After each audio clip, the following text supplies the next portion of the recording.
કિસાન અહીંયા આગળ આ એક પાઇપ છે અને આ બીજી પાઇપ છે, અહીં તાર ફિટ કર્યો છે અને અહીંયા આગળ મેં એવી રચના કરી છે કે આ પાઇપને આપણે આમ ફેરવી શકીએ. હવે આ પાઇપ જે છે એને હું આમ આડી રાખું અને હવે છોડી દઈશ તો શું થશે? પડી જશે. સાચી વાત છે, પડી જાય છે. કેમ નીચે પડી જાય છે પાઇપ? કારણ કે આ જે પાઇપ છે તેનું સેન્ટર ઓફ માસ આશરે અહીં વચ્ચે હશે, તેથી ગ્રેવિટીના કારણે તે નીચે પડી જશે. ખૂબ સાચી વાત છે, કેમ કે અહીંયા આગળ ટોર્ક લાગશે અને એના કારણે પાઇપ જે છે એ આ બાજુ જશે. તો એવું ના કરી શકાય કે અહીંયા આગળ આપણે માસને એડ કરીએ અને આ પાઇપ જે છે એ આડી આમ ઊભી રહે? ના, એવું તો ના કરી શકાય. ચલો આપણે વિજ્ઞાનની મદદ લઈએ. એના માટે હું એક સ્કેલ લઉં છું અને એક રબર લઉં છું. તમે દોરો પણ લઈ શકો છો અને એને હું આ રીતે ફેરવી દઉં છું.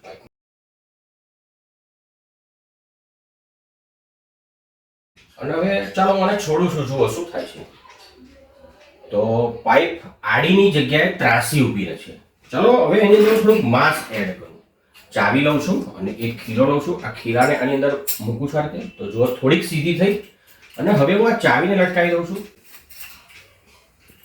તો હવે પાઇપ જે છે બરાબર આડી થઈ ગઈ છે. તો સવાલ એ છે કે આવું કેમ થાય છે? તો અહીંયા આગળ સેન્ટર ઓફ માસ છે, એના લીધે ટોર્ક આ બાજુ લાગે છે અને અહીંયા આગળ પણ આ રીતે સ્કેલ છે, તો અહીંયા આગળ ટોર્ક આમ લાગે છે અને એના કારણે પાઇપ જે છે બેલેન્સ થઈ જાય છે.